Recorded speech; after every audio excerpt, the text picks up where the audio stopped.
नमस्कार। गुप्ता सरिता संगीत YouTube channel में आप सभी का स्वागत है।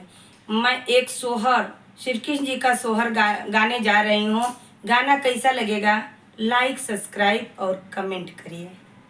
हम जन्म में श्री रामत कहाँ का नैया जन्म में कहाँ का नैया जन्म में हो मोरे ललना कहाँ जन्म में रे सत तीनों घरवा सोहर हो मोरे ललना कहवा जन्म में रे सत तीनों घरवा सोहर हो।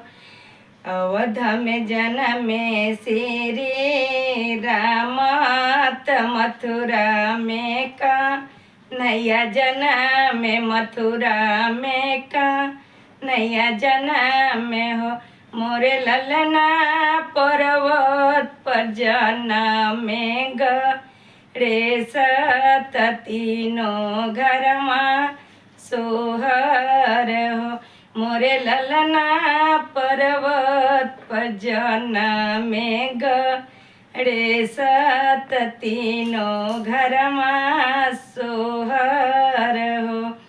के करहूँ मैं श्री रामत के कर का नैया हूँ मैं के कर का नैया हूँ मैं हो मोरे ललना के करहूँ मैं रे सत तीनों घरवा सोहर हो मोरे ललना के करहूँ मैं रे सत तीनों घरवा सोहर हो।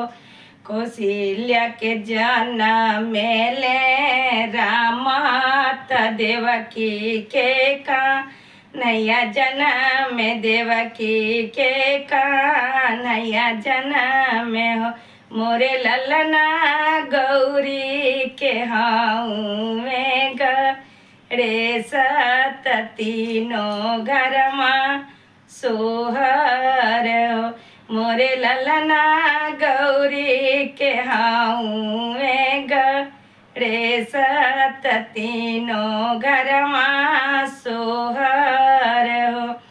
काई जे खाले श्री रामचंद्र काई का नैया खाल काई का नैया खाल हो मोरे ललना काई जे खालेगा रे सत तीनों घरवा सोहर हो मोरे ललना काई जे खालेगा रे सत तीनों घरवा सोहर हो।